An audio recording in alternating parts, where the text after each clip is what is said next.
하나님 아버지 감사합니다. 부족한 자를 세워주셨사오니 입술을 사용해 주셔서 오직 신령한 하늘의 음성만을 전하며 그 속에 생명을 발견하게 할 수 있도록 입술의 지혜와 지식도 능력도 명철도 허락하여 주시옵소서. 성령의 이 시간을 주장하시고 멀리서나 가까이서나 함께 예비하는 심령들을 일일이 기억해 주셔서 저들 영혼이 정말 감춰져 있는 부활을 발견하도록, 그리고 이를 위하여 모든 것을 생명 위하여 던지며 포기하고 그 생명으로 살아가는 존재, 생명된 자의 삶을 살게 하여 주시옵소서. 오늘도 주님이 함께 하시고 역사하시기를 원하며 예수 이름으로 축복하고 기도했습니다. 자, 마태복음 7장 3절에서 5절을 읽습니다. 3절에서 5절 시작. 어찌하여 형제의 눈 속에 있는 티는 보고 내 눈 속에 있는 들보는 깨닫지 못하느냐. 보라, 내 눈 속에 들보가 있는데 어찌하여 형제에게 말하기를 나로 내 눈 속에 있는 티를 빼게 하라 하겠느냐. 외식하는 자여, 먼저 내 눈 속에서 들보를 빼어라. 그 후에야 밝히 보고 형제 눈 속에서 티를 빼리라. 자, 이 말씀은 참 중요합니다.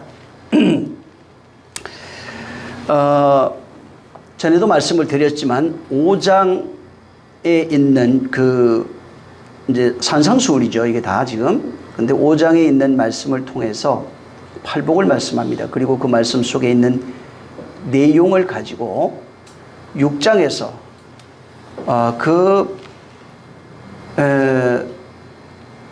어떤 자가 구제하고 어떤 자가 기도하게 되고 어떤 자가 금식하는지, 구제에 대한 내용이 뭔지, 기도와 금식에 대한 내용이 뭔지를 말씀하셔서 5장 마지막 절에 48절에 보면은 너희는 하나님 아버지의, 나가 아니에요, 아버지의 온전하심과 같이 온전하라 말씀하신 내용을 6장에 풀어놓은 겁니다. 그리고 6장이 완성되어진 자들에게 이제 7장을 말씀하시면서 7장에서 비판이 뭔지, 그래서 성경엔 두 가지가 나온다고 얘기했죠.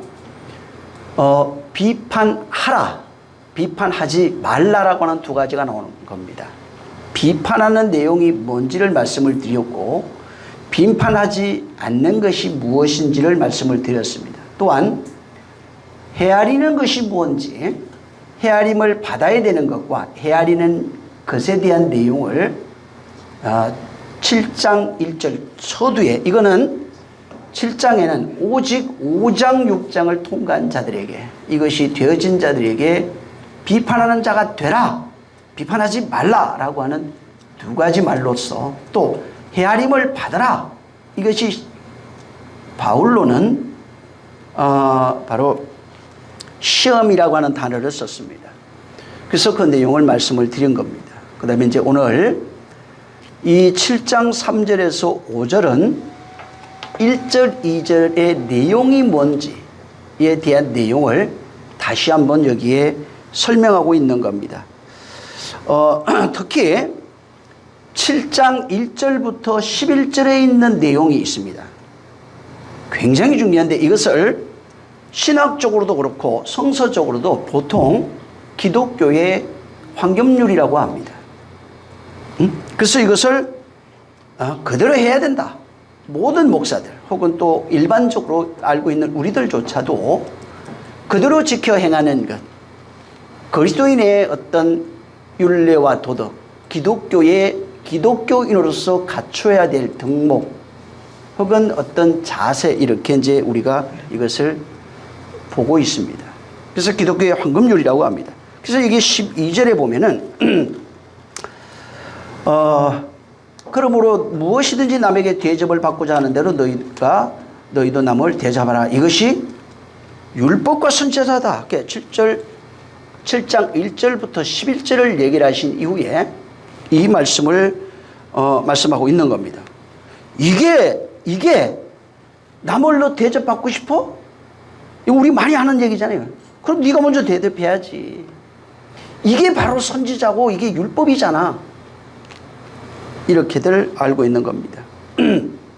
그래서 이 성경의 핵심이라고 할 수 있는, 이 지금 주님이 하신 말씀인데 성경의 핵심이라고 할 수 있는 것이 뭐냐면, 너희가 12절입니다. 남에게 대접을 받고 싶은 대로 너희는 대접하라. 이겁니다. 다른 말로 얘기하면, 사랑받고 싶어? 사랑해야지. 섬김받고 싶어? 섬겨야지. 존중받고 싶어?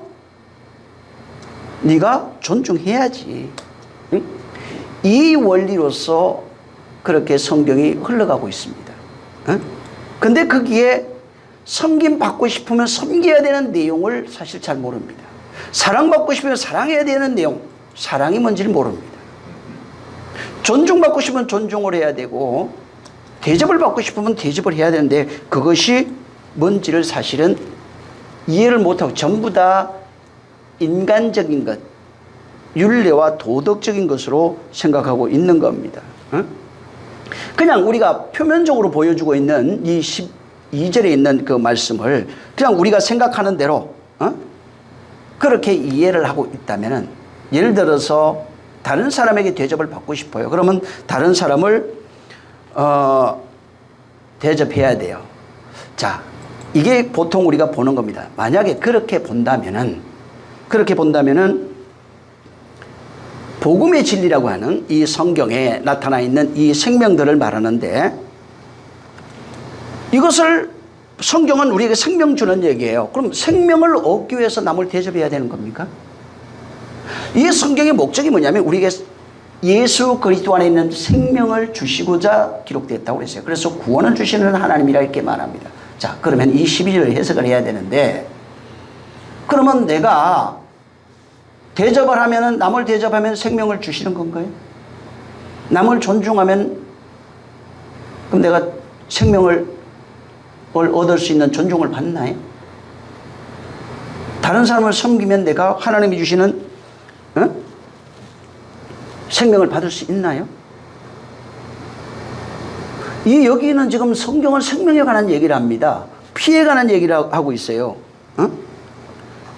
이 황금률이라고 하는 12절의 내용이 우리가 섬기고 봉사하고 사랑하고 또 존중하고 그렇게 한다면은, 예수께서 십자가에서 피 흘린 그 복음의 내용, 생명의 내용, 진리의 내용을 받을 수 있나요? 없습니다. 한마디로 얘기하면 없습니다.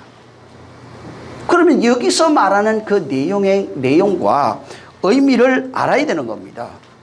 존중받고 싶어서 내가 존중하면 생명을 얻을 수 있는 게 아니라고요. 이 내용은 사랑하라, 존중하라, 섬기라, 봉사하라, 네가 대접을 받고 싶으면 대접을 해야지 먼저, 이거는 기독교가 아닙니다. 일반 종교에 다 있는 내용이고, 이거는 교회 안 다녀도 양심을 가지고 있는 사람이라면 다 하는 내용입니다.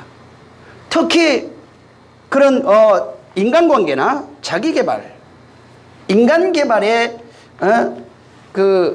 쓰는 그런 책들 속에는 반드시 들어가 있는 내용이에요. 심지어 영업 전략에도 들어가 있는 내용이, 존중하면 존중받고, 대접을 하면 그도 나를 대접하게 돼 있고, 섬기면 그도 나를 섬기고, 이거는 인간관계에 속해 있는 겁니다.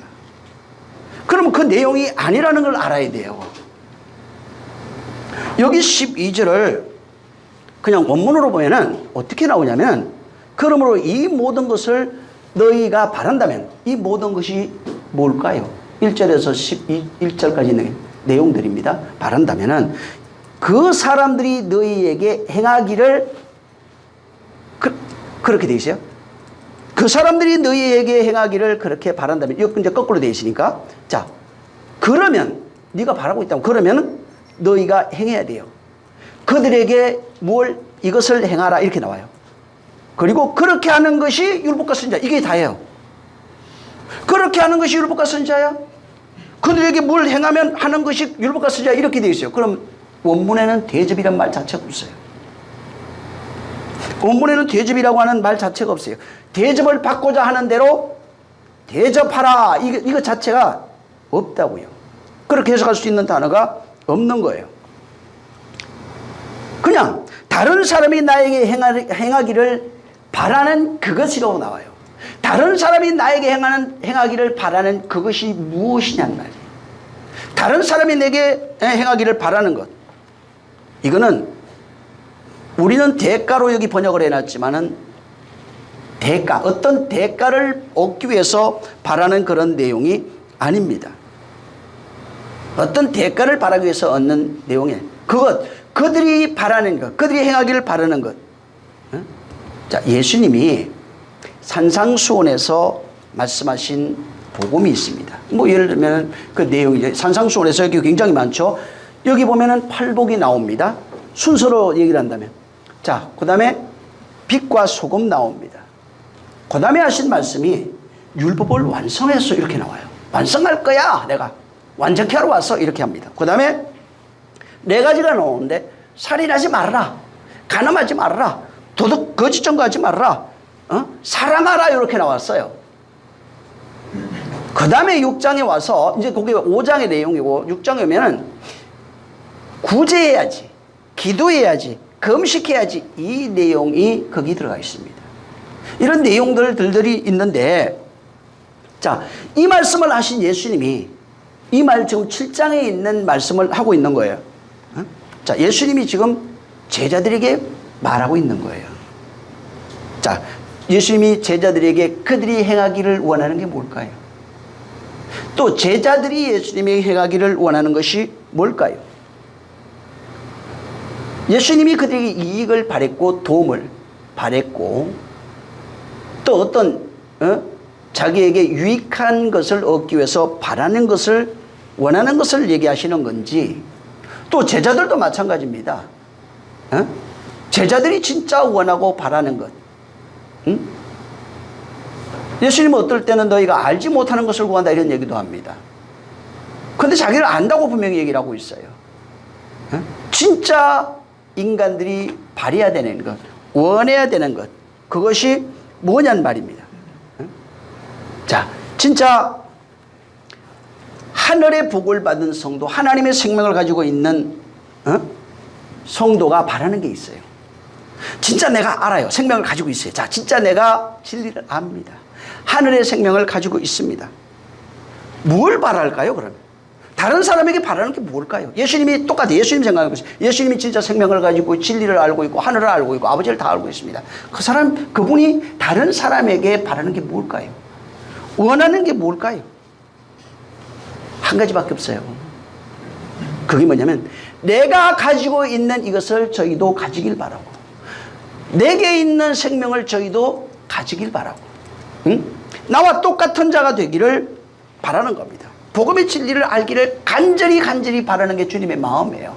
그러면 제자들이 그 주님과 똑같이 복음을 가진 자, 진리가 되고 생명을 가진 자라면은 그들도 똑같이 예수님처럼 다른 사람에게 지금 예수님 말씀이 이게 간절히 바라는 것, 이 땅에서 잘 먹고 잘 입고 잘 살고 자기에게 육체의 유익이 되는 것을 말씀하는 구절이 아니라 자기와 똑같이 생명된 자, 진리된 자, 하늘에 속한 자, 하늘의 말을 할 수 있는 자가 되기를 바라는 겁니다.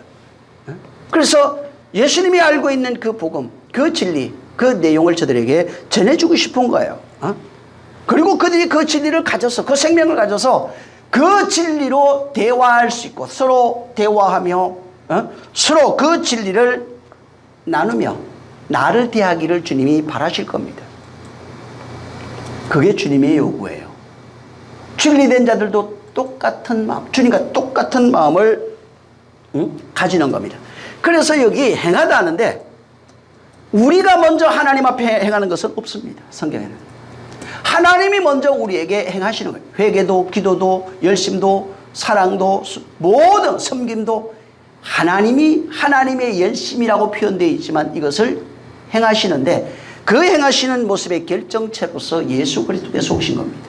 예수 그리스도가 하나님의 섬김의 모습이에요. 그래서 예수님이 하나님의 섬김, 예수님은 하나님의 사랑, 하나님의 봉사, 하나님의 회개, 하나님의 구제, 하나님의 기도, 하나님의 금식. 그래서 그분이 바로 나에게 우리에게 먼저 자기를 행하신 겁니다. 응? 자기를 하되. 그래서 그분이 먼저 행하신 것을 행하다 이 단어가 포위해 옵니다. 그 단어 속에 세우다 하는 단어가 들어가 있어요. 그래서 여기 12절에 행하는 것이라고 이렇게 표현되어 있지만 그 행하는 그것은 바로 자기 안에 그분이 우리에게 행하신 그 내용을 말하고 있는 것이고, 자기 안에 있는 것을 행하심으로 뭐가 완성이 되냐면 율법과 선지자가 완성이 돼요. 율법과 선지자의 내용이라 이 말이 그게. 응? 자기가 가지고 있는 그것을 행하는 그것이 율법과 선지자. 그래서 성경 내용이 뭐냐면 율법과 선지자란 말입니다. 율법과 선지자. 응? 그래서 율법과 선지자, 내 안에 가지고 있는 그것으로 저들이 그것을 똑같이 가지고 알고 깨닫고 가져서 나를 대하는 자 되기를 원하는 것이 율법과 선지자예요. 응? 그 내용을 가지고 있지 않으면 절대로 율법과 선지자가 될 수 없습니다. 구절은 외워도 그 사람은 율법과 선지자가 아닙니다. 성경의 내용을 가진 자, 그 내용을 가져서 그것을 그분이 행하신 그 행하심으로 나도 행하고, 내가 행함으로써 그분을 내가 그렇게 대하고, 내가 똑같이 행함으로써 다른 이가 내가 가진 것을 가져서 그이가 나에게 똑같이 행하는 자, 내가 행하는 자가 되고 그도 행하는 자가 되는 것입니다. 그 내용을 한글 성경에 너희가 남에게 대접받고 싶으면 대접하라고 이렇게 번역한 것입니다. 바로 예수님이 가지고 오신 그 복음을 우리 안에 이루어지게 하시려고 그분이 먼저 행한 겁니다. 우리는 복음이 없어요. 그래서 복음의 시작은 예수 그리스도하고 마가복음 1장 1절에 말하고 있고, 이 복음을 가져서 그 말씀, 가져오신 그 말씀이라고 요한복음 1장에 말하는데, 그 내용을 우리 안에 이루어지게 하시기 위해서 십자가에 죽고 부활하신 이가 바로 예수 그리스도예요. 그것이 우리 안에 세워지는 것입니다. 그래서 그가 먼저 말씀이 육신되어 오셔서 우리 안에 그 말씀을 행하신 거예요. 또 우리가 그 말씀으로 세워지게 되면 그 말씀을 행하는 자가 되는 것입니다. 그래서 먼저 우리에게 오셔서 복음을 전해주시고 십자가에 죽으신 거예요. 그리고 그 복음을 전하시고 십자가의 죽음으로써 완성하신 율법과 선지자의 그 내용입니다.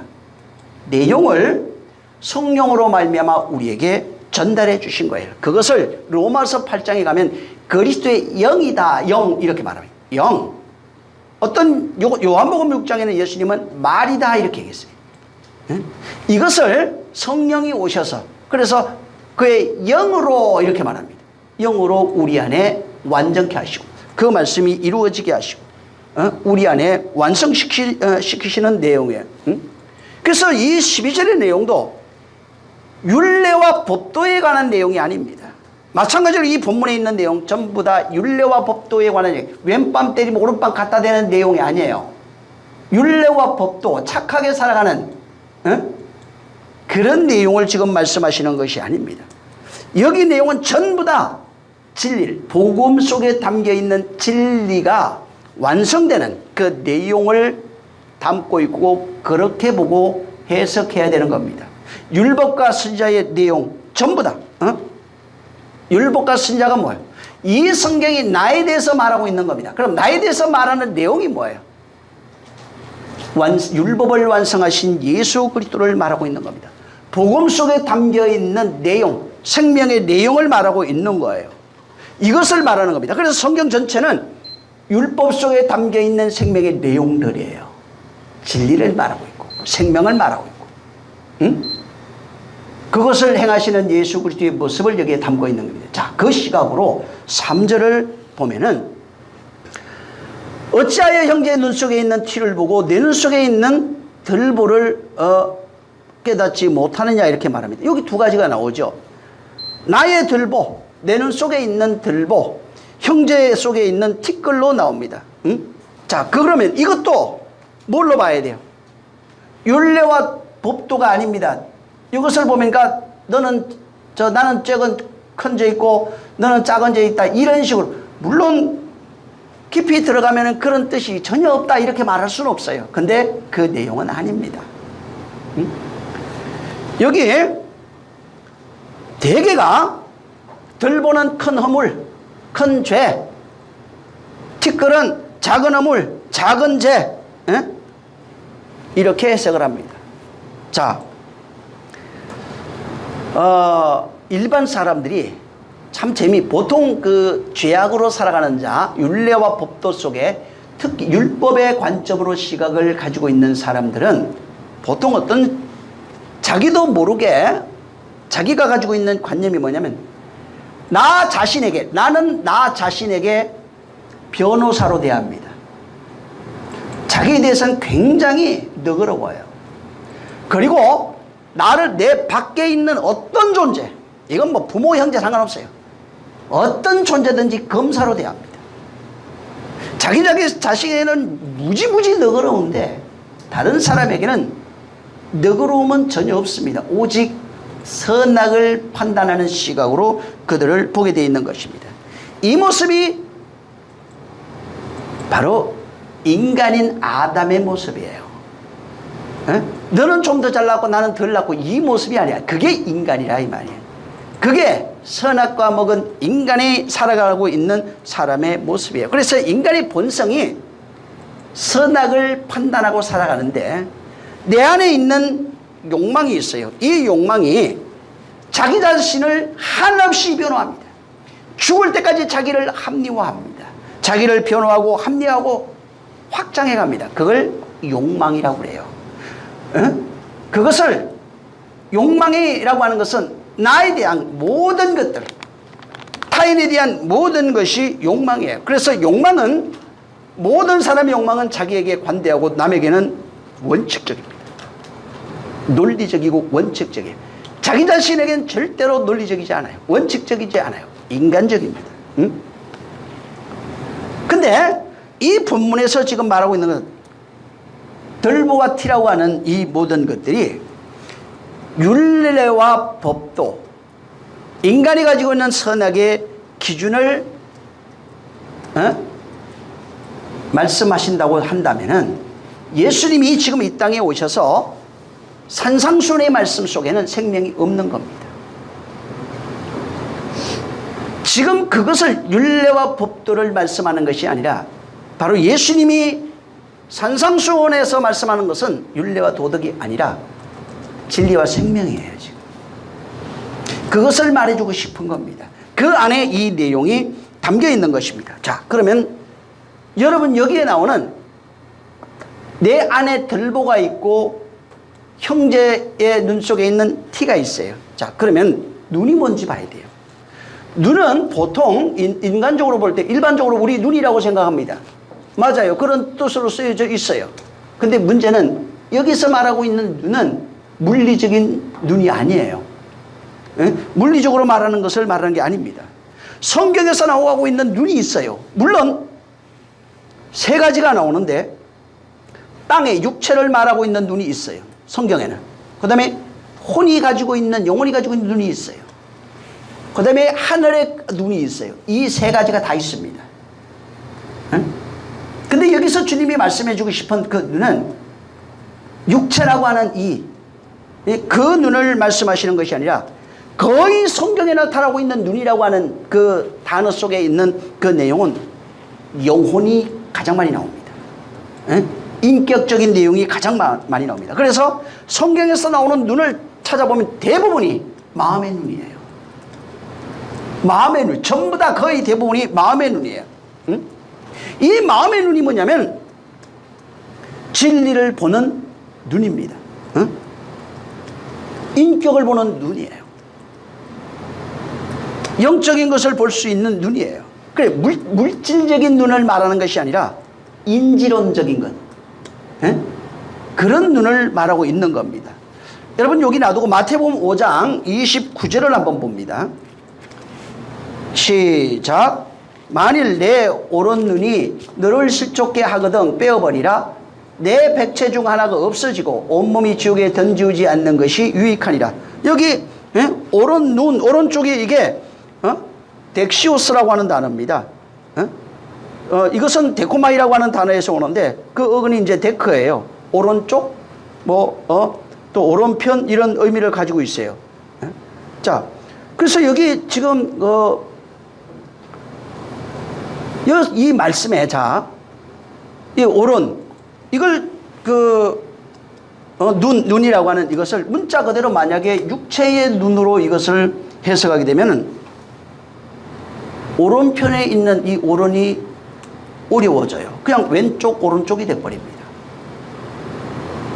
왼쪽 오른쪽을 돼버립니다. 근데 성경에 마태복음 25장 33절에 보면은 왼편에 염소 두고 오른편에 양 두고 이런 게 나와요. 오른편에는 그 양은 오른편에 있고 염소는 왼편에 있어요. 그게 뭐예요?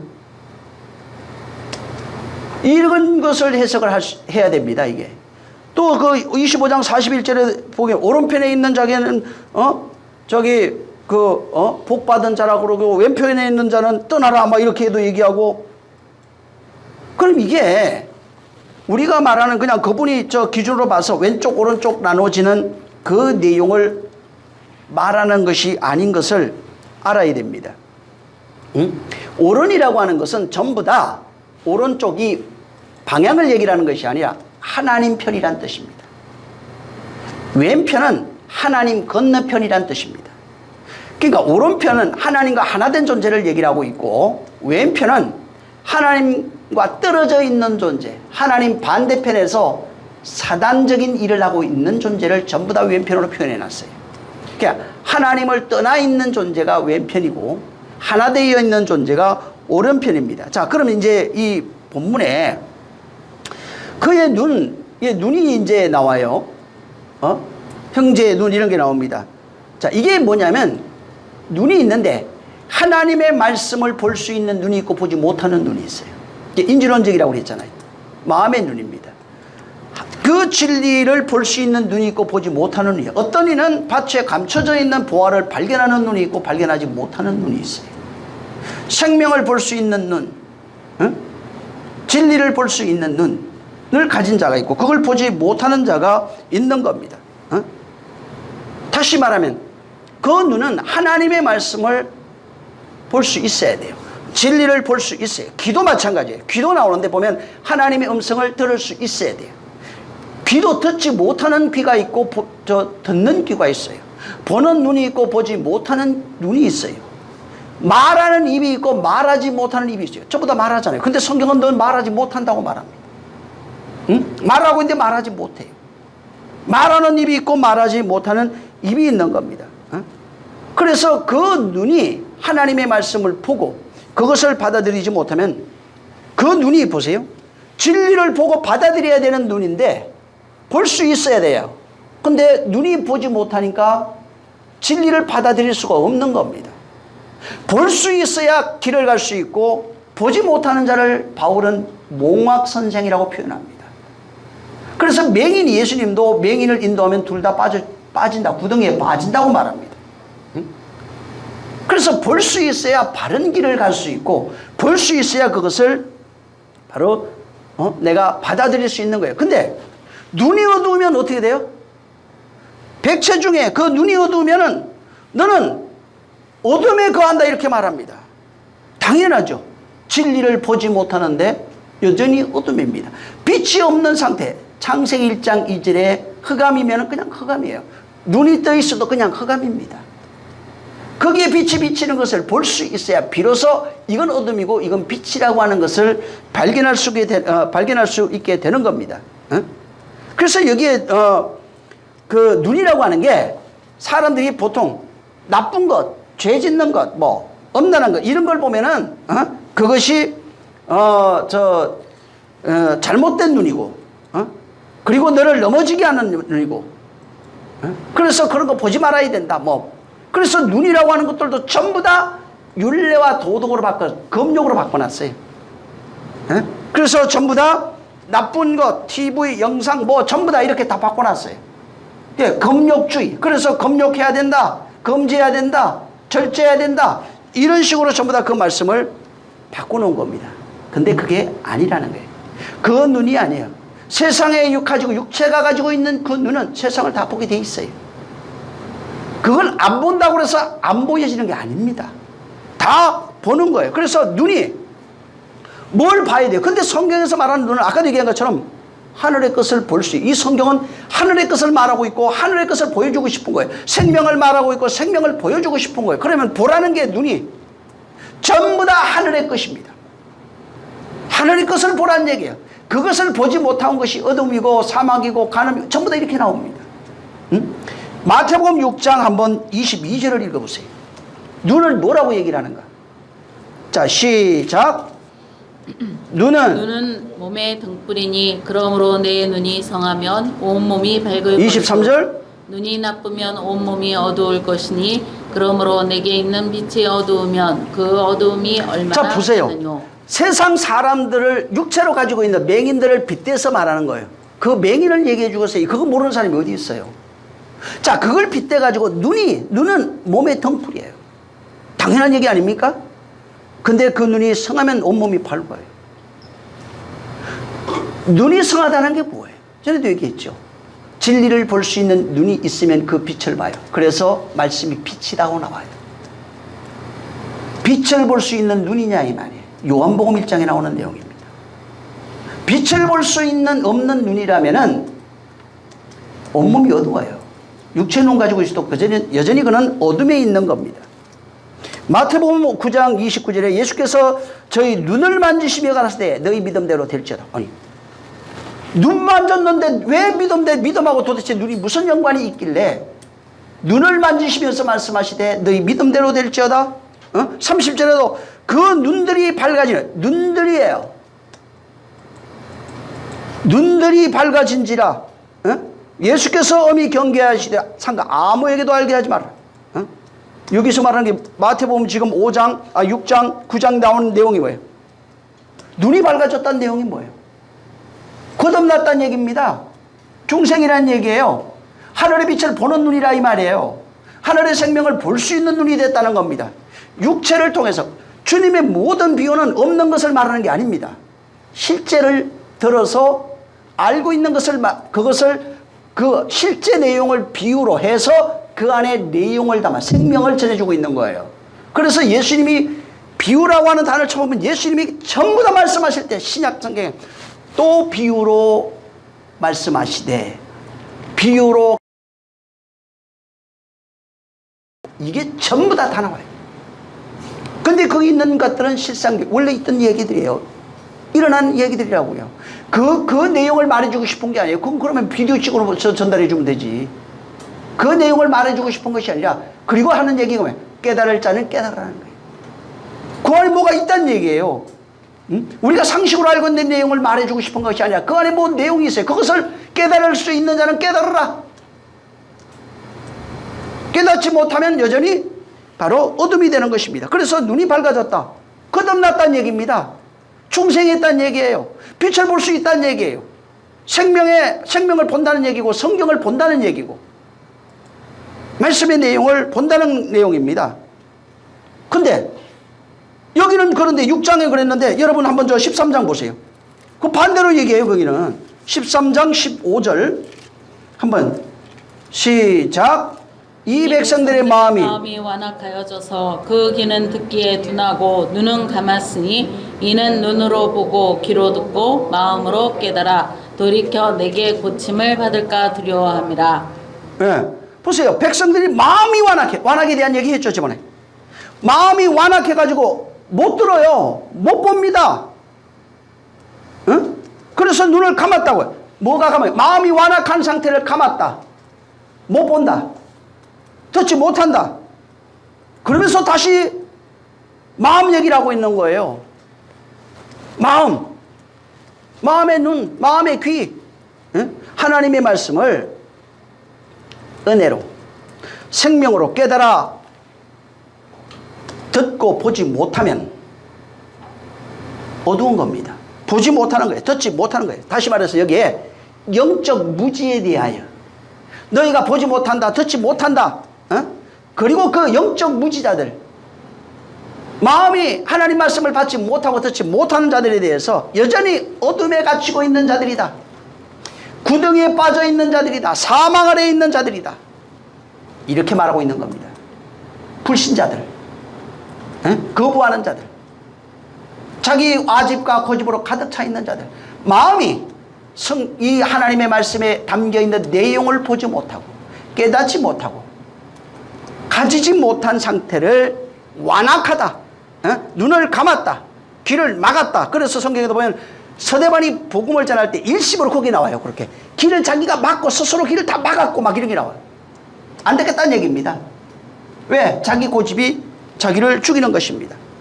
그래서 하나님의 말씀을 은혜와 진리로 보고 듣고 깨달아 가지지 못하면 여전히 영적으로 감겨있는 것, 죽어있는 것, 사망 아래에 있는 것입니다. 그래서 이 눈이 보지 못하는 것, 듣지 못하는 눈에 대해서 여러분 그 18장 보세요. 마태복음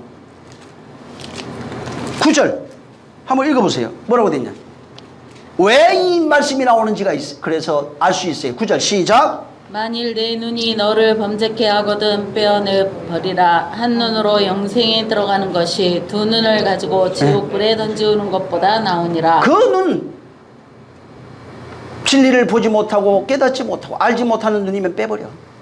그래야 그걸 빼야 이제 그것도 전에 한번 어렴풋이 제가 얘기했습니다. 내 눈이 너를 범죄케 하거든. 율법적 시각으로 갖춰져 있는 눈이에요. 응? 은혜와 진리를 알지 못하는 눈이에요. 이게 빼야 새 눈이 생겨요. 요한복음 12장 40절에도 저희 눈을 멀게 하시고, 여기 나와요. 하나님이 그랬다는 거예요. 저희 눈을 멀게 하시고 저희 마음을 완고하게 하셨으니 이는 저희로 하여금 눈으로 보고 마음으로 깨닫고 돌이켜 내게 고침을 받을까 하리 함이라 하여튼 보지 못하게 한다는 거예요. 눈이 멀었다고 나와요. 진리와 생명, 진리의 생명을 깨닫지 못하는 것을 보지 못한다. 듣지 못한다. 누가복음 24장 16절에도 저희 눈이 가리워져서 그인 줄 알아보지 못하거늘 제자들입니다. 근데 예수를 알아보지 못해. 눈이 가려져 있다고 나와요. 그러니까 진리를 몰라보는 것, 알아보지 못하는 것, 깨닫지 못하는 것. 31절에도 저희 눈이 밝아져 이렇게 나와요. 그때는 16절에는 눈이 가려져서 예수를 못 알아보는데, 은혜와 진리를 모르는데 그걸 깨닫고 나니까 31절에 눈이 밝아져 그인 줄 깨닫고 알았는데 예수는 보이잖아요. 보이는 예수는 없어요. 응? 그렇게 깨닫는 게 아니거든요. 그래서 여기도 저 누가복음 24장 16절에도 그 제자들이 이 내용을 기록해 놨잖아요. 엠마오 도상에서 부활하신 예수를 눈으로 봤어요. 눈으로 봤는데 못 알아보는 거예요. 그걸 이해해야 돼요. 눈으로는 절대로 못 알아봐요. 근데 그들이 말씀하신 이가 예수 그리스도인 줄 알았어요. 근데 그 내용, 마음에 있는 눈이 열림으로써 그 예수 그리스도인 줄을 발견하는 거예요. 그래서 눈으로는 안 보이는 겁니다. 그래서 보지 못하고 믿는 자, 이거 눈이에요. 육체의 눈. 마음의 눈이 열려서 그분이 예수 그리스도인지를 발견하는 것입니다. 마태복음 5장 한번 보세요. 38절. 마태복음 5장 38절. 자, 다시 한번 시작. 또 눈은 눈으로 이는 이로 갚으라 하였다는 것을 너희가 들었으나. 네. 이 눈이라고 하는 단어에 나오는 게 레위기 24장 20절에 보면 눈이 히브리어로 아인입니다. 아인으로 번역되어 있는데 이게 눈이라는 뜻이 있어요. 근데 들어가 보면은 그 아인이라는 단어 속에 뭐냐면 말씀, 샘, 우물. 조금 더 들어가잖아요. 뭐가 나오냐면 하늘이 나와요. 말씀, 샘, 우물. 그래서 물이, 그 단어가 들어가면 어떻게 되냐면 물이 있는 하늘이라는 뜻이에요. 눈이 뭐예요? 그러니까 물이 있는 하늘을 볼 수 있는 눈이에요. 이 땅의 눈을 말해, 육체의 물질을 보는 것을 말하는 게 아니라 눈이 있는 하늘. 신약성경도 똑같이 그렇게 그런 의도로 기록되어 있어요. 눈이 의미해. 신약성경에서 눈이 의미하는 내용이 뭐냐면 전부 다 말씀, 진리예요. 말씀을 보는 것, 진리를 보는 것. 그 눈을 가지고 있는 거예요. 근데 계시록에도 이게 똑같이 나와요. 여러분 계시록 5장 3절에서 나중에 6절까지 한번 읽어보시기 바랍니다. 근데 제가 6절 읽어드릴게요. 내가 또 보니 보좌와 내생물로 장로들 사이에 한 어린 양이 서 있는데 일찍 죽임을 당한 것 같더라. 그에게 7뿔과 7눈이 있으니 이 눈들은 온 땅에 보내심을 받은 7영이라. 이게 뭐예요? 눈이 7개예요. 만약에 사람이 눈이 7이면 뭐예요? 검이지. 사람이 아닙니다, 그러면은. 그럼 이 눈은 우리가 생각하는 그 눈일까? 육체의 물질적인 눈인가요? 응? 아닙니다. 여기 지금 끝절에 6절에 보면은 하나님의 그 눈이 뭔지 설명해 주고 있어요. 눈은 온 땅에 보내심을 받은 하나님의 7영으로 나와요. 7눈 7영이라는 것입니다. 응? 눈이 0이에요. 눈이 0이라고요. 육체가 아니고 눈이 0이에요. 근데 여기 0을 뭐라고 그러세요? 말씀이에요. 눈을 0으로 표현하고 눈을 말씀으로 표현해 놓은 거예요. 응? 예수 그리스도가 누구냐면은 바로 예수 그리스도만 완전하신 하나님의 눈, 하나님의 말씀이시다, 이 얘기를 하고 있는 겁니다. 하나님의 영, 하나님의 눈, 하나님의 말씀이신 이가 누구냐면 예수 그리스도다, 이렇게 말하는 거예요. 그분의 완전성을 표현하고 있는 거예요. 눈이 앞뒤로 해가지고 17개 달려있다는 얘기가 아닙니다. 완전하신 하나님의 언약 7이에요. 그 말씀의 눈을 가지고 계신 분, 응? 그 영이라고 그랬잖아요. 응? 그래서 그 눈은 온 땅에 보내심을 받은 하나님의 7영이다. 영이다, 말씀이다. 영, 말씀으로 표현되어 있잖아요. 영이다, 말씀이다. 응? 그래서 여기 눈은 눈으로 5장에 그 나와 있는데 그게 뭐냐면 눈은 눈으로 갚으라고 그랬잖아요. 이게 뭘까요? 응? 눈은 눈으로 갚으라 했다. 응? 근데 나는 너에게 악한 자를 대적하지 말라고 그랬어요. 근데 눈은 눈으로 이제 이것만 우리가 이해하면은 그 사람이 가지고 있는 영 그대로, 응? 그 사람이 가지고 있는 말 그대로, 다시 말해서 그 사람이 가지고 있는, 네가 가지고 있는 말씀, 네가 가지고 있는 영, 응? 그대로 갚겠다, 이 말입니다. 응? 그건 성경에 그렇게 기록되어 있다는 거예요. 그러면서 다시 이제 악에 대한 얘기를 한 것입니다. 응? 본래는 악을 대적하지 말라. 그래서 이게 뭐냐면 바로 네가 가지고 있는, 네가 만약에 율법을 가지고 있으면 율법으로 내가 심판할 것이고 너희가 진리를 가지고 있으면 진리로 심판하겠다 하시는 그 말씀을 하고 있는 거예요.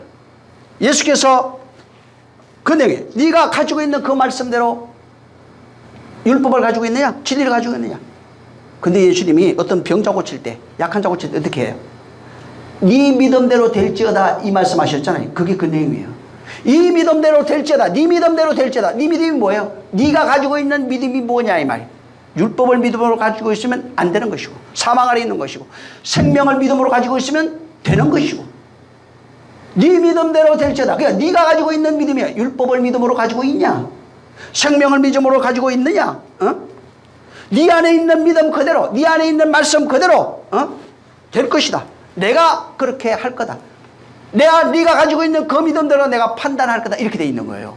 그리고 또 심판도 그래서, 심판이 뭐냐면 막 가가지고 일일이 꼭 부처님 앞에 하듯이 그게 아니라 네가 가지고 있는 그 말이 너를 심판한다고 돼 있어요. 내가 한 말이 그 말이 너를 심판할 것이다, 이렇게 나와요. 내가 가지고 있는 그 말입니다. 생명을 가지고 있으면 생명으로 심판을 받아요. 율법을 가지고 있으면 율법으로. 근데 오늘날 내가 보기엔 대부분이 율법 가지고 있어요. 모든 말하고 행동하는 것, 논리적인 것, 이론적인 것, 사람을 대하든 생각하는 모든 것들 자기 유익을 구해요. 그러면서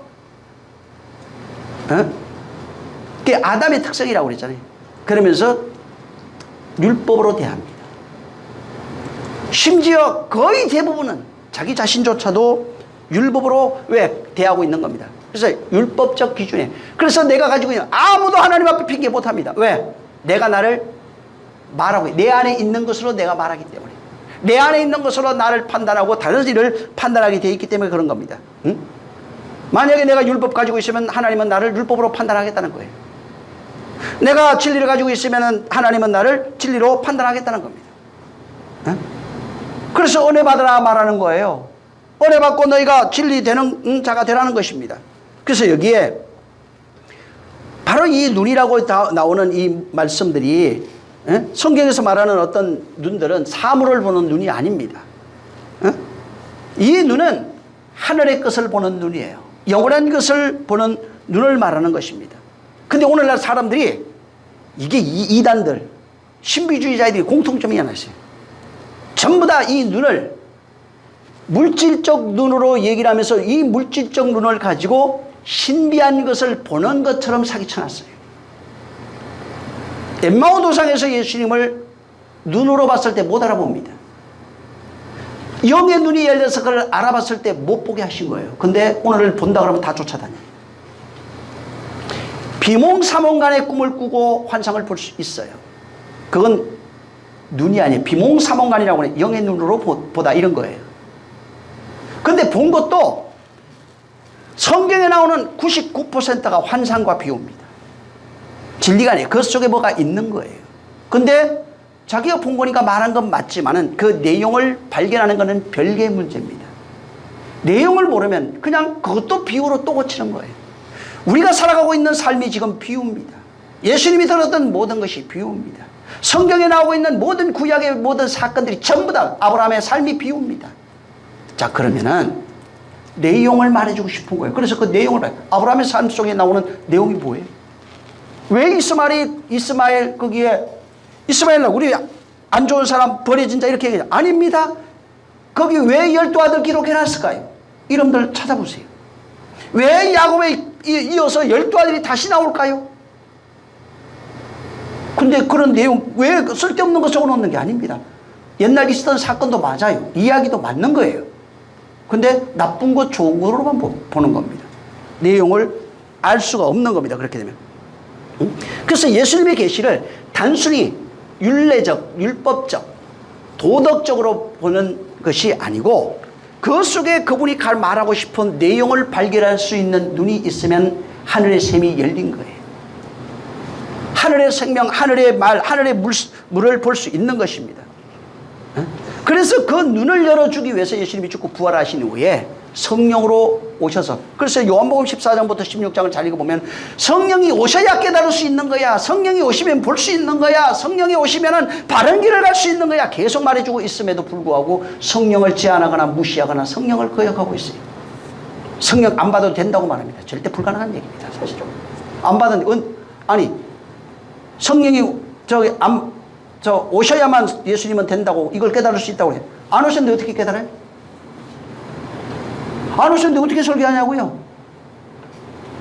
그분이 없으면 이거 불가능하다고 말하고 있어요. 거기 안 오셨는데 어떻게 말을, 전부 다 그런 거짓말이에요. 앞뒤가 안 맞는 얘기라고요. 안 오셨는데 어떻게 알아요? 어떻게 본다는 얘기요? 그럼 그 사람만 특별히 보나? 전부 다 불가능한 얘기, 앞뒤가 안 맞는 얘기를 하고 있는 거예요. 지금 예수님이 그러고, 그래서 그 마음에는 그분이 오셔야 눈이 열릴 거야. 그분이 오시면 그 보게 할 거야. 듣게 할 거야. 말하게 할 거야. 깨닫게 할 거야. 가르칠 거야. 길로 인도할 거야. 말하고 있는데도 그것이 안 되면 절대 못 봅니다. 못 보는데 어떻게 말하고 듣고 표현할 수 없어요. 듣지 못하는데 어떻게 합니까? 불가능한 얘기를 말하고 있는 거예요, 다들. 예수님이 지금 이 본문에 산상수훈에 있는 얘기를 말씀합니다. 산상수훈 얘기예요. 이것을 통해서, 자, 여기 지금 형제 네 속에 있는 들보를 얘기를 하면서 이게 있어. 그 다음에 형제 눈 속에 티가 있는 거야. 자, 이걸 빼려면은, 형제 눈 속에 있는 티를 빼려면은, 그게 빼는 게 중요한 게 아니라 그거 빼기 전에 해야 할 일이 있다고 말하고 있는 겁니다. 네 눈 속에 있는 들보부터 먼저 빼라는 거예요. 이게 빼지 말란 얘기가 아니에요. 형제 눈 속에 있는 티를 빼야 되는데, 그건 더 빼기 전에 네가 더 큰 잘못하고 있잖아. 이 얘기를 하는 게 아니라, 형제 눈 속에 있는 티를 빼고 싶어? 그럼 빼려면 빼야 돼. 그거 빼는 거 맞아. 근데 그거 빼기 전에 먼저 해야 할 일이 있는 거야. 네 눈 속에 있는 들보가 있는 거야. 그래서 네 눈 속에 있는 들보를 먼저 발견한 이후에 그것을 빼고, 그것을 발견하고, 그 이후에 형제 속에 있는 티를 빼라 이렇게 나옵니다. 그래서 5절에 외식하는 자여 먼저 내 눈 속에 있는 덜보를 빼어라. 빼야 돼요. 그 다음에 그 후에가 나와요. 내 속에 있는 덜보를 뺀 후에 비로소 형제 밝히 봐야 돼. 빼고 나면 뭐가 보여요. 밝히 보고 난 이후에 형제 눈 속에 있는 티를 빼리라. 그러니까 형제 눈 속에 있는 티를 빼려면 이 원리가 있는 거예요. 뭘 봐야 돼요, 자꾸. 밝히 보고. 그 전에 밝히 보려면 내 눈 속에 있는 덜보를 빼야 되는 것입니다. 근데 보통 사람들은 자기 안에 있는 덜보를 보지 못하는 거예요. 선악과를 먹은 인생들의 공통점이라고 그랬잖아요. 자기 안에 있는 덜보를 깨닫지 못하는 겁니다. 자기 안에 있는 덜보가 있으면서 빼지 못한 상태에서, 자기를 보지 못한 상태에서 형제 눈 속에 있는 티를 보고 빼려고 하는 자에 대해서 뭐라고 표현해놨냐면 외식이라고 표현했었어요. 응? 자기 안에 있는 덜보를 빼지 못하고 보지 못하면서 형제 눈 속에 있는 티를 빼려고 하는 자들에 대하여 예수님이 직접 얘기한 거예요. 너 외식하고 있는 거야. 너는 외식하는 자야. 저 교회 열심히 다니는데요. 신앙생활 잘하고 11절. 아니 너 외식하는 자야. 자기 안에 있는 덜보를 보지 못하고 빼지도 못하고 또 보지도 못하면서 형제 눈 속에 티를 빼는 너는 외식하는 자야. 여러분 외식이라고 하는 단어가 성경에서 말하는 외식은 사실은 좀 다릅니다. 뭐 사전적으로 보면은 밖에서 밥 먹는 거 외식이라고 그러죠. 근데 이제 또 한 단어가 바깥에 있는 것. 그래서 바깥 외, 꾸일식 이렇게 해가지고 이게 뭐냐면 속과 겉이 다른 걸 말합니다. 속은 그대로 두고 그 사람을 치장하는 것을 외식이라고 그래요. 겉모양을. 속은 안 바뀐 상태에서 그것을 아름답게 포장하는 상태. 안에는 그래서 예수님 그걸 뭐라고 표현해? 썩은 시체가 진동한다고 그러잖아요. 겉모양은 이쁜데 안에는 시체가 있는 것. 이걸 외식이라고 표현한 겁니다. 성경의 외식은 전부 다 거예요. 그 사람은 도무지 바뀌지 않고 겉모양만 포장해놨어요. 기쁜 척, 즐거운 척, 행복한 척, 사랑하는 척. 그거를 외식이라고 성경 전체가 말하고 있는 겁니다. 그래서 이 헬라어로 이게 히포크라테스예요. 이게 위선자, 대답하는 자, 사칙하는 자 이런 뜻이에요. 이게 어디에서 제일 많이 쓰여졌냐면 연극하는 그 무대 있잖아요. 거기서 가면을 쓰고 연극하는 자를 전부 다 히포크라테스라고 그랬어요. 그 외식하는 자 이런 거예요. 그게 무슨 얘기냐면 진짜 나의 모습이 있는데 가면을 쓰고 그 가면에 흉내를 내고 있는 거. 가면에 연기를 해야 되잖아요. 어때? 가면 쓴 자. 중국의 그 영화 보면은 무슨 뭐라고 그래 막 가면 많이 쓰고 연극하는 거 있잖아요. 얼굴도 수시로 바뀌고 하고. 그걸 가면 쓴 자, 외식하는 자라고 말합니다. 근데 예수님은 이 외식하는 자를 주로 제일 많이 쓴 사람들이 있어요. 그걸 보면 알아요. 예수님이 제일 많이 외식하는 자야 하고 외치는 자들이 있어요. 겉이 안 바뀌고 속만 포장해 놓은 사람들을 외식하는 자라고 하는데 여기 마태복음 앞에 제일 가까운 데 보면 6장 2절에 마태복음 6장 2절에 구제할 때 외식하는 자가 할 때 그거 나옵니다. 회당과 거리에 서서 나팔 불지 않으면 이게 뭐예요? 서기관 바리새인 율법사이다. 기도할 때 6장 5절에도 기도할 때 외식하는 자, 금식할 때 구제할 때 외식하는 자, 기도할 때 외식하는 자, 금식할 때 6장 16절에 외식하는 자, 전부 다 이걸 외식하는 자예요. 겉은 안 바뀌고 겉모양만 구제하고 있고 겉모양으로 하나님 아버지 거룩하신 전부 다 외식이에요. 금식할 때 겉모양으로 금식하면서 금식하고 있는 티내고 겉모양으로 금식하고 있는 거야. 그러니까 진짜 굶고 있는 그 행위를 하고 있는 그거에 대해서 외식이라고 표현하는 겁니다.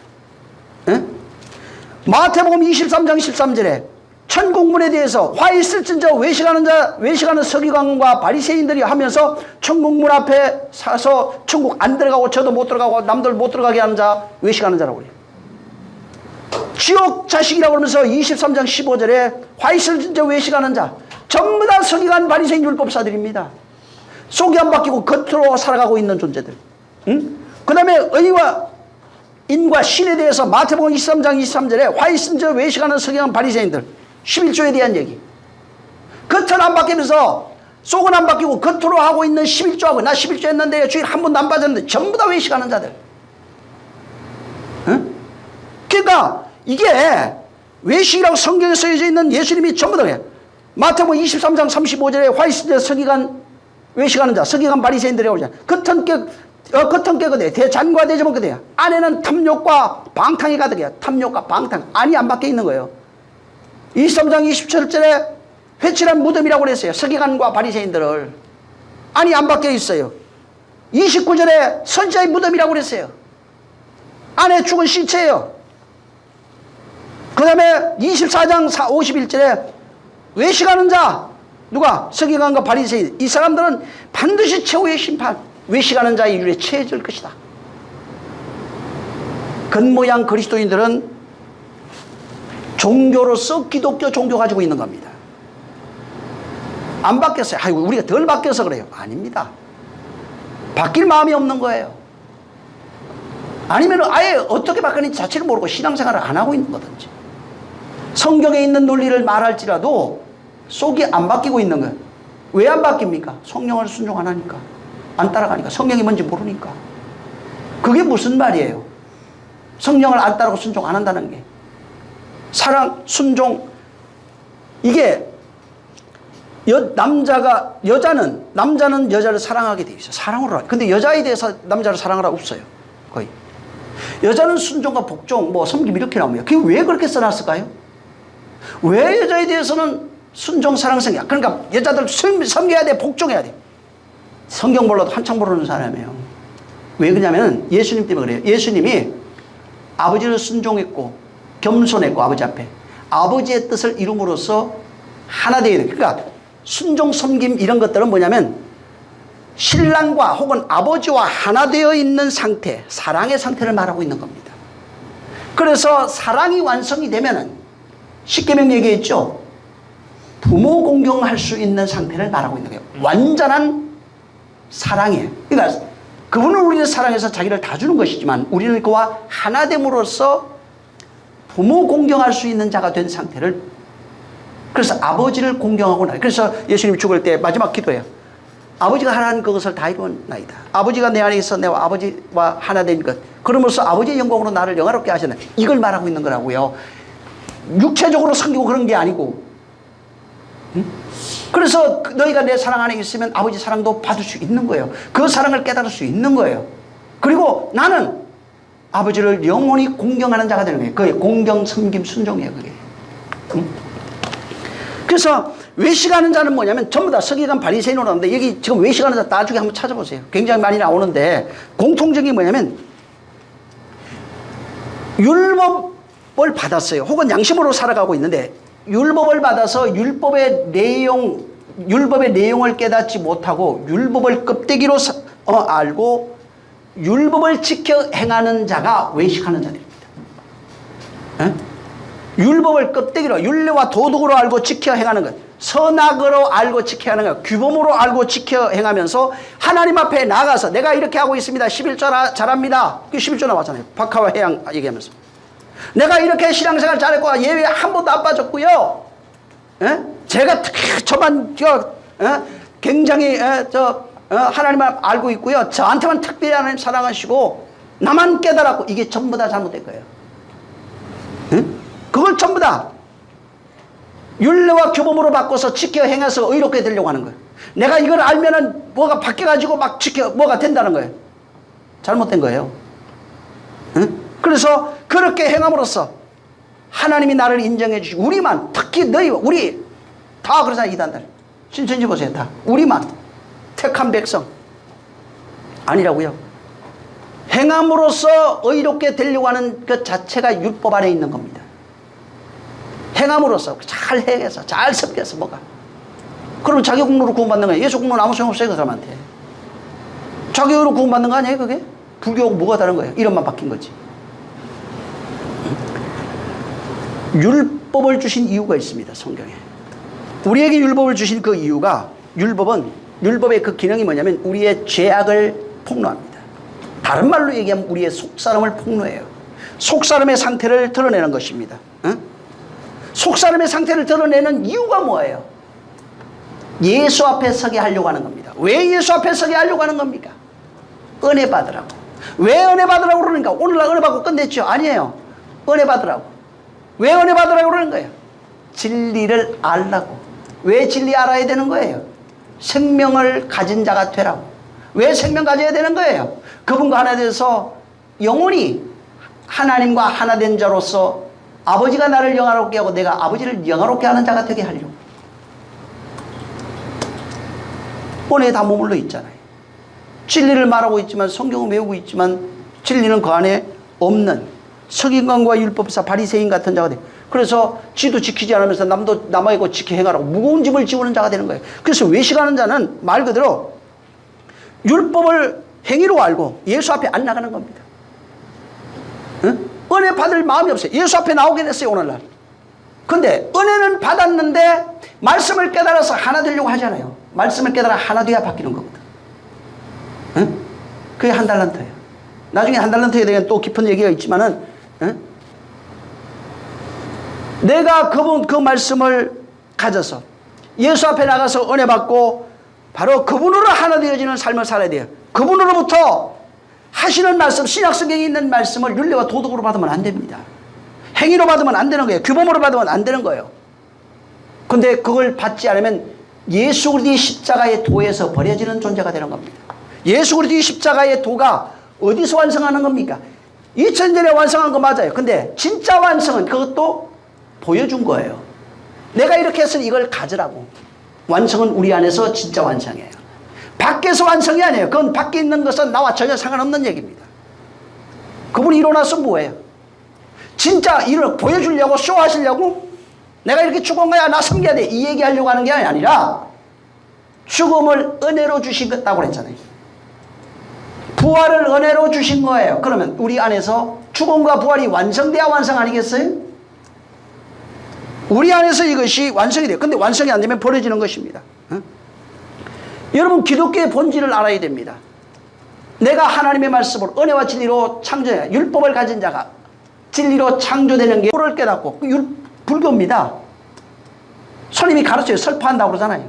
가르침을 받아서 훌륭한 마음의 수양을 쌓고 훌륭한 인격을 가진 존재로 바뀌는 것이 아닙니다. 예수님의 하시는 말씀을 잘 배우고 익혀서 불교인들이 수양한다고 구원 받습니까? 예수님 말씀 가지고 수양할 수 있어요. 훌륭한 인격체를 만들 수 있습니다. 인격체, 훌륭한 인격을 만들라는 얘기가 아니에요. 전혀 없는 얘기는 아닙니다. 그게 그런 뜻이 없다는 얘기가 아니에요. 훌륭한 인격체를 된 자가 돼서 하나님 앞에 아름답게 서라는 얘기가 아니라 네가 내 말을 가져서 나와 하나 되자고 말하는 겁니다. 네가 진정한 신이 되라고 말하는 겁니다. 말할 수 있는 신이 되라는 거예요. 응? 새로운 피조물로 창조된, 창조라고 그러잖아요. 새로운 피조물로 창조된 창조주가 되라고, 창조물이 되라고. 근데 창조될 마음이 없어요. 훌륭한 인격체를 갖추려고 하기는 하는데 하나님의 신령한 피조물, 새로운 피조물이 될 마음이 없는 거예요. 성경이 그렇게 얘기하고 있지만, 그래서 예수 그리스도의 십자가에 죽어서 우리에게 베풀어진 은혜와 진리에 대하여 나를 그 말씀으로 창조하시는 그 창조의 필연성, 당연성, 당연히 이루어져야 완전한 완전성을 우리가 선포하는 게 기독교 신앙의 본질입니다. 훌륭한 성품을 가진 인격체 되라는 얘기가 아닙니다. 근데 그렇게 말하고 있잖아요. 그래서 보라, 저들이 어린 양의 피로 씻어 깨끗하게 된 새로운 피조물이라고 말하고 있지만 그 새로운 피조물이 그걸 말하면서도 자기는 모르는 거예요. 우리에게 필요한 것은 율법을 몽학선생이라고 그러잖아요. 율법을 지켜 행하면서 아름다운 성품을 가진 자가 되려고 하는 몽학선생이에요. 율법 아래에 있는 자입니다. 그런 것이 아니에요. 예수 그리스도의 은혜로 우리를 죄에서 대속하시고 난 뒤에 죄에서 구속입니다. 그 다음에 그가 부활하여 성령으로 우리 안에 진리의 영으로 임하셨어요. 우리 안에 임하신 그를 그리스도의 영, 진리의 영이라고 말하고 성령이 이와 같이 너희 안에 계시느니라 말씀해놨어요. 그가 이제부터는 너희를 창조해 갈 거야, 만들어 갈 거야. 그래서 길을 인도할 것이고 진리된 자로 만들 것이고 깨닫게 한 이후에 너를 만들어 갈 것이고 그렇게 하나님의 아들로 만들 거라고 말하고 있는 것입니다.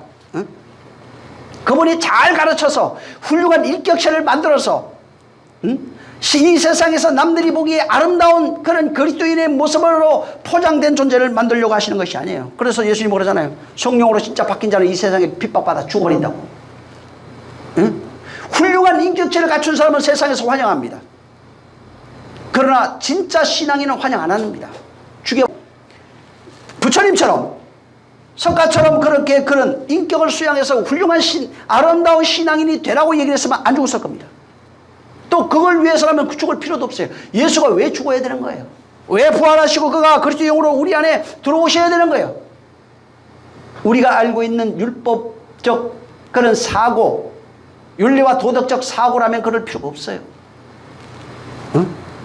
훌륭한 신앙인 만들어 세상에서 존경받고 기독교인들이 세상에서 우러러 섬김을 받는 그런 세상 만드는 건 말도 안 되는 얘기입니다.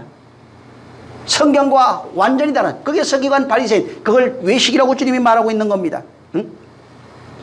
예수 그리스도의 죽음의 절대성, 필요성, 당연성, 그분이 부활하시고 우리에게 성령으로 임하신 그 내용의 절대성, 필연성, 당연성에 대해서 우리는 그걸 깨달을 수 있어야 돼요.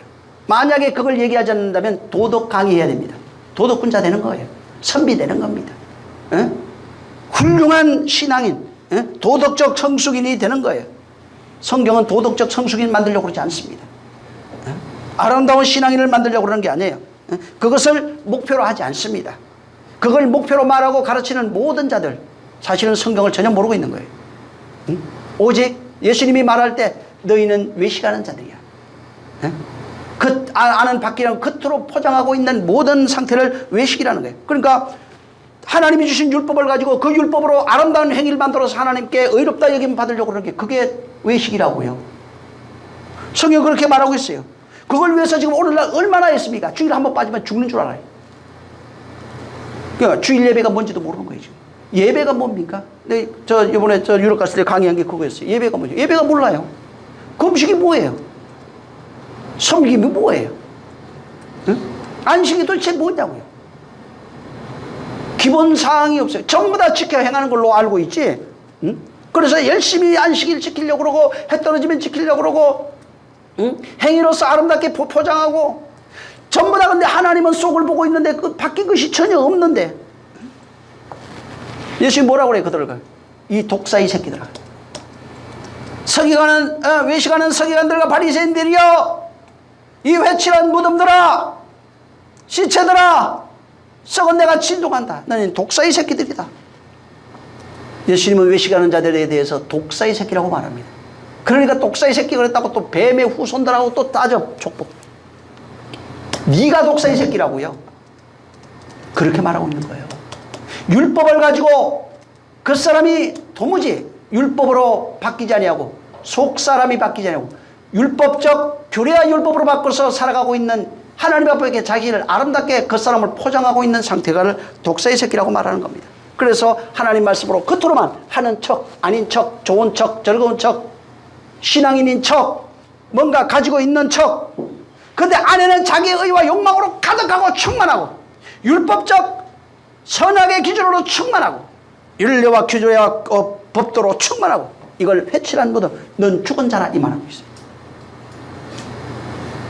너는 죽은 자라. 시체가 가득하고 그 안에 악독이 가득하고 그래서 나오는 것이 더럽고 들어가는 건 더러운 거 없어요. 응? 다만 나 자신의 신앙의 성숙을 위해서 절제하고 응? 잘못하면 또 방종하고 타락할 수 있으니까 절제하면서 스스로 나를 완전한 데 이르기까지 그렇게 힘을 다하는 것 뿐이에요. 응? 하나님의 말씀은 그 사람을 바꾸라고 주는 게 아니에요. 내 밖을 위해서 보내주신 율법이 아닙니다. 율법을 통해서 율법의 진리를 깨. 율법은 큰 일을 합니다. 우리 죄악을 깨닫게. 네 안에 어둠이야, 사망이야, 저주야, 지옥이야, 무저갱이야, 죄악으로 가득 차 있는 상태를 표현해주고 있어요. 그리고 그를 끌어다가 예수 앞으로 끌고 갑니다. 예수 앞에서 내 죄를 이양하고 그가 내 죄를 담당해서 나를 대속하게 한 거예요. 이삭 대신 양이 죽는 내용입니다. 대속하고 내 죄를 그가 대신 가져가는 겁니다. 그리고 하나님이 그것을 받겠다고 말하는 겁니다. 아들로 대신 받겠다. 그리고 우리에게 그가 은혜 베풀어 주셔서 하나님의 생명을 우리에게 씨로 주겠다는 거예요. 씨, 그래서 그것을 너희에게 씨로 주는 거예요. 씨 얘기가 그래서 아브라함에게 주신 씨 얘기라면서 이상 얘기라고. 그리고 인간의 상태, 율법을 알고 있는, 율법을 씨로 받은 상태를 에서와 야곱 두 아들 두 백성으로 표현해놨어요. 네? 어둠과 빛을 볼 수 있어야 돼요. 그래서 자, 그 빛이 내 안에 들어오면, 그리스도의 영이 내 안에 들어오면, 그 말씀이 내 안에 들어오면, 내 안에 그가 들어왔을 때 내 안에 들보가 보입니다. 들보가 보이는 거예요. 들보가 보이면은 들보를 뺄 수 있는 거예요. 이것은 성령이 오셔야 되는 겁니다. 그래야 율법에 감춰져 있는 보화를 발견하게 돼. 그걸 볼 수 있는 거예요. 말, 그리스도의 영, 그리스도의 말, 진리라고 말합니다. 생명을 가진 자가 되면 그것을 내 안에 있는 생명을 보면, 너희 안에 그리스도가 있는 것을 너희가 보면은, 보지 못하면 안 됩니다. 보지 못하면 버리는 자예요. 보면은 내 안에 들보를 보게 돼요. 들보가 뭐예요? 율법으로 살아가고 있는 나입니다. 그래서 들보라고 하는 단어를 들어가 보면 여러분 나중에 집, 건축, 성전 막 이렇게 나옵니다. 나중에 또 들어가면 뭐가 나면 짓다 이렇게 나와요. 그게 무슨 말이에요? 들보는 내가 하나님이 주신 율법을 가지고 내 혼의 상태를 그렇게 지은 거예요. 율법으로, 선악으로 지어버렸다 이 말이에요. 사망으로 지은 거예요. 그걸 사망이라고 표현해놨어요. 내 안에 들보로 지어놨어요. 율법으로 채워져 있는 나입니다. 이걸 발견하게 돼요. 그리고 발견하면서 진리가 뭐가 와야? 빛이 와야 발견한다 이 말이에요. 진리가 들어오면 내가 지어놓은, 율법으로 지어놓은 나 자신을 발견한다 이 말이에요. 혼의 상태입니다. 이걸 발견하고 그제 그 생명에 의해서, 그리스도의 영에 의해서 성령으로 내가 그 들보를 빼는 겁니다. 진리로 그 들보를 빼는 거예요. 그리고 빼고 나면, 이제 빼면, 자, 다른 사람 속에 있는 들보가 보이기 시작해요. 내가 빛이기 때문에. 내 빛으로 저를 비추면, 아, 저 사람은 여전히 어둠에 있구나. 응? 근데 그는 티는 뭐냐면, 먼지, 흙 이렇게 나옵니다. 그건 뭐냐면, 아직 그 속에 들보가 있는데, 들보는 자기가 봐야 돼요. 근데 밖으로 그 사람이 보여지는 모든 상태는 죄악으로 나타나는 모습이 티예요. 에? 행위로 나타나는 모습이, 그건 티예요. 그냥 먼지 같은 것이라 이 말이에요. 먼지는 털어내면 되는 거예요. 에? 그건 그냥 아무것도 아니야. 근데 그 속에 그보다 중요한 것은 들보가 있어요 또. 에? 그래서 모든 사람은 들보를 가지고 있어요. 율법적 사고, 선악의 사고, 율법으로 만들어져 있는 나의 기준, 규범, 규칙, 원리, 이거로 세워져 있는 집, 땅, 흙, 이게 전부 다 성전, 이게 세워져 있는 것이 율법, 티끌이 들보입니다. 티끌은 들보로 인하여 나오는 모든 먼지 같은 것들이 죄악, 육체가 살아가면서 나타나고 있는 행위나 말이나 행동, 이런 것을 바로 티끌, 흙으로 먼지로 표현해놨어요. 먼지는 흩날리는 거. 그래서 죄를 쓰고 티끌 가운데 구름이야. 이거 티끌 나중에 한번 찾아보세요. 응? 그 죄가 나쁜 게 아니에요. 누군 어디는 뭐 죄 그러면은 죄를 그게 죄 먹인다. 아닙니다. 죄 들어가 보세요. 성결로 나옵니다. 거룩, 깨끗함. 그래서 죄를 뒤집어 쓰는 거예요. 응? 죄 먹으면 좋은 거예요. 근데 다른 의미로도 쓰여져 있는 이겠어요. 죄를 먹이며 할 때, 죄를 먹다 할 때, 그때 죄는 욥이 표현합니다. 나는 죄악을 물같이 죄로 먹었다고 그랬어요. 다시 말해서 율법으로 살아가고 있는 상태를 말하는 거예요. 율법적 존재를 말하고 있는 겁니다. 그건. 그래서 죄가 두 가지가 나와요. 하나님이 받으시는 죄, 뭐예요? 양 태우잖아요. 그 죄가 남잖아요. 이 죄를 뭐 할 때 써요? 성결케 하는 용도로 다 썼어요. 그래서 그릇 씻고 할 때 죄로 씁니다. 응? 그래서 내가 먼저 내 안에 있는 하나님의 말씀, 진리의 말씀으로 나를 밝히보고 난 이후에 내가 들보를 내가 빼고 내가 들보가 있는지 진리로 있는지 그리스도가 있는지 나를 밝히본 이후에 형제를 진정으로 돌이킬 수 있는 자가 된다는 겁니다. 근데 나를 못 보면, 내 안에 나를 못 보면, 내가 뭐가 있는지 나를 못 보면 형제를 돌이킬 수 없어요. 티를 뺄 수가 없는 겁니다. 왜 많은 사람들이 하나님의 말씀을 전부 다 규례와 율법으로 만들었어요. 그래서 자기 밖에 있는 그 육체로 행하는 규례와 규칙으로 만드는 거예요. 율례와 도덕으로 보는 것입니다. 오늘날 기독교인들 다 그렇습니다. 사실은 율례와 도덕, 지켜야 할 규례와 원칙 이런 걸로 봅니다. 왜 그럴까요? 왜 그렇게 볼까요? 기독교인들이. 그 사람 속에 그리스도의 영이 없어요. 아주 단언합니다. 없어요. 있으면 절대로 그럴 수 없어요. 끊임없이 판단하고 정죄하고 끊임없이 그 사람들이 티를 보고 얘기할 수밖에 없는 거예요. 그건 뭐냐? 네 말로서 옳다함을 받고 네 말로서 그러다함을 받을 것이다. 왜? 그게 무슨 말일까요? 너희 안에 율법이 있으면 율법으로 심판을 받고 진리가 있어야 진리를 심판받을 것이다. 율법이 있는 자는 율법으로 말하고 가르칠 것이고 진리가 있는 자는 율법으로 진리로 말하고 가르칠 것이다. 그래서 너희 안에 있는 그것으로 너희가 심판을 받게 되는 겁니다. 끊임없이 그래서 아무리 포장을 해도 안 됩니다. 저도 이제 조금만 들어봐도 이 사람이 아직도 율법에 물론 바뀌어가는 있는 과정이 있는 건 맞아요. 근데 섰다 완성됐다 이게 말이 안 됩니다. 사실은. 그리스도의 영 진리의 말 생명이 없는 자는 절대로 성경 구절 읽어줘도 예수님 하신 말씀 똑같이 톤해가지고 읽어줘도 죽습니다. 그에겐 진리가 없는 거예요. 그래서 너희 안에 봐야 돼요. 자, 본다고 그랬잖아요. 그 후에야 내 안에 들보가 있는 것을 한번 다시 12절 어디야? 12절이 아니죠. 죄송해요. 자, 3절 시작. 어찌하여 형제의 눈 속에 있는 티는 보고 내 눈 속에 있는 들보는 깨닫지 못하느냐. 내 안에 들보가 있고 형제 눈 속에 있는 티를 봤어요. 5절에 그렇게 그걸 보고 살아가는 절 3절 4절은 외식이라고 말하면서 먼저 내 눈 속에 있는 들보를 빼라. 그 후에 빼고 난 이후에 밝히 보고 형제 눈 속에 있는 티를 빼라는 거예요. 자, 이 안에 뭐가 있느냐 이 말이에요. 근데 로마서 8장 9절 보세요. 요거하고 연관되어 있는데 로마서 8장 9절. 자, 로마서 8장 9절 시작. 만일 너희 속에 하나님의 영이 거하시면 너희가 육신에 있지 아니하고 영에 있나니 누구든지 그리스도의 영이 없으면 그리스도의 사람이 아니라. 고린도전서 13장 5절하고 똑같아요. 여기 보세요. 너희 속에 그리스도의 영, 말이에요. 영, 말 이렇게 나와요. 계속 진리, 영, 말, 생명 이렇게 나오는데 이게 없으면은 이게 있으면은 육신이 있지 않고 영에 있는 것이고 없으면은 그리스도의 사람 아니라니까요. 육신으로 포장해서 아무리 아름답게 신앙으로 포장해 교회 다녀요. 주일날 옆에다가 성경 끼고 다녀도 그리스도인이 아니라고요. 그리스도의 영이 있어야 돼요.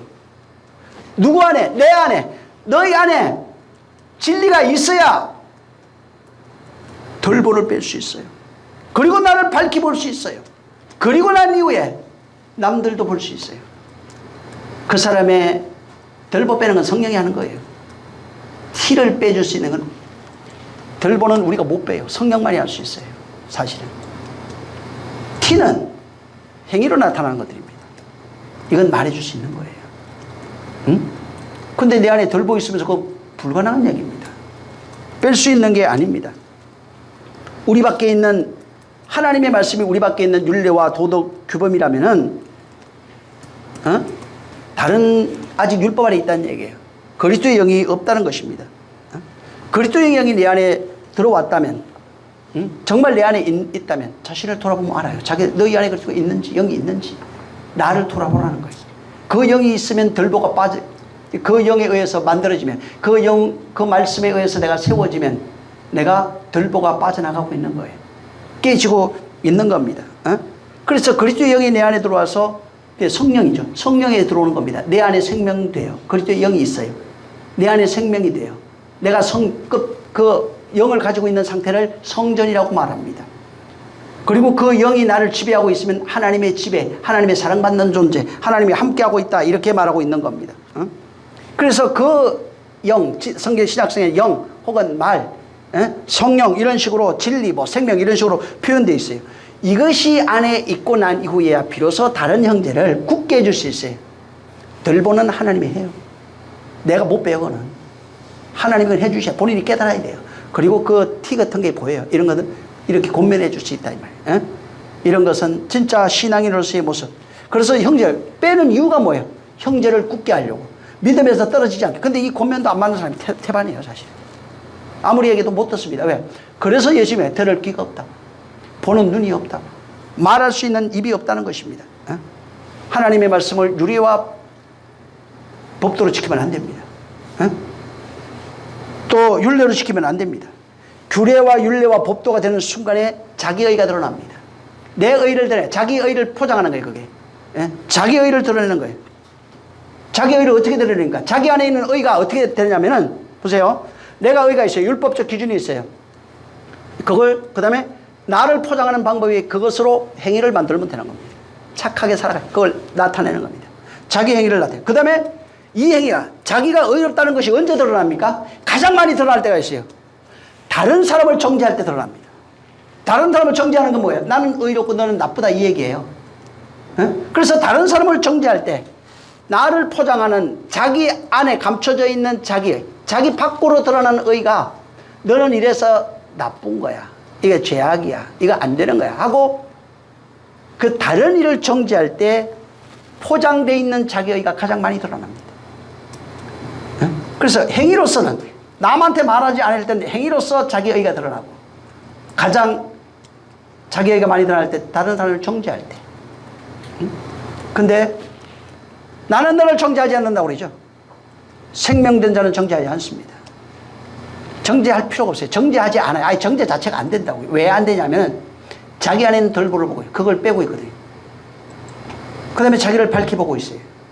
그 다음에 내가 그렇게 바뀌어가고 있는 상황에서 성경에 권면으로 나왔어요. 이게 티가 있어요. 똑같이 보여지는 거예요. 죄 짓고 똑같은데 보는 거는 똑같은데 율법적 시각과 진리의 시각이 다른 것 뿐이에요. 진리의 시각으로는 형제를 굳게 할 수 있는 권면이 되는 것이고 율법적 시각으로는 형제를 판단하는 자가 돼요. 그래서 비판 나온 거예요. 앞에서. 없는 상태에서 비판하면 내가 비판을 받고 내가 생명을 가진 상태에서 비판하면 내가 비판하는 자가 되고 나는 비판받지 않는 자가 돼요. 1절 2절 내가 설명했죠. 그 내용을 비유로서 3절에서 5절까지 풀어놓은 겁니다. 그래서 비판하는 자는 비판을 받고 헤아리는 자는 헤아림을 받고 이게 여기 1절 2절에 기록해 놓은 거예요. 이게 누구냐? 말씀을 가지고 있는 존재와 말씀이 되지 못한 존재를 구별해서 표현해 주고 있는 겁니다. 다시 한번 나중에 읽어보시기 바랍니다. 자, 기도하겠습니다. 정말 내 평생 신앙생활 미장하면 안 됩니다. 외식을 나중에 또 한번 찾아보세요. 그래서 정말 내가 내 눈 속에 있는 내 안에 있는 내 눈이 아니라 내 안에 있는 들보를 보고 밝히 보고 그 후에 형제의 눈 속에 있는 티를 빼줄 수 있는 자 되게 해달라고 기도합니다. 하나님 아버지 감사합니다. 내 눈 속에 있는 들보를 빼고 난 이후에 밝히 보고 그 후에 밝히 보고 형제 눈 속에 있는 티를 빼라고 말씀하신 이 내용을 우리가 들었습니다.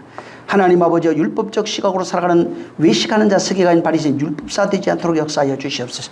자기는 예전에 살던 사람이 아니기에 오늘날 신앙생활하고 교회 다니기에 자기는 서기관 율법사 바리새인이 아니라고 생각하고 예수의 말씀하시는 그런 심판한 말씀 외식하는 자의 율에 처한다고 하는 것 나와 상관없다고 생각하고 있지만 거의 대부분이 전부 다 외식하는 삶을 살고 있는 것을 발견할 수 있도록 역사하여 주시옵소서. 그래서 진짜 내 안에 있는 들보를 빼고 난 이후에 밝히 보고 형제 눈 속에 있는 티를 뺄 수 있는 이러한 심령이 되어지게 도와 주시옵소서. 진짜 성령으로 오직 하나님의 말씀으로 시험을 받는 새로운 피조물이 되어지게 도와 주시옵소서.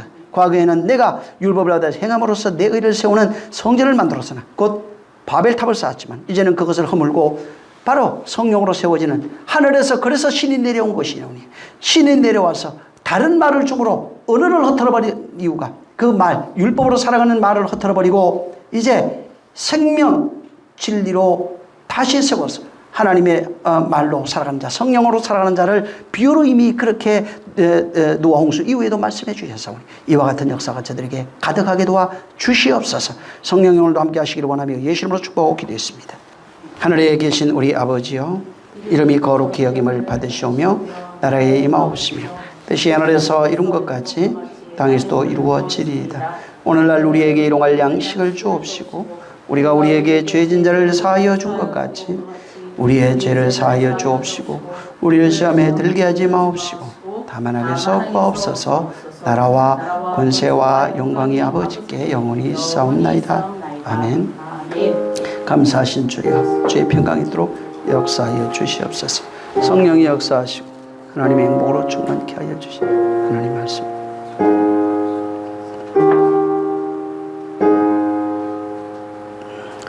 자, 우리 모든 영광 하나님께 드립니다. 수고 많이 하셨습니다.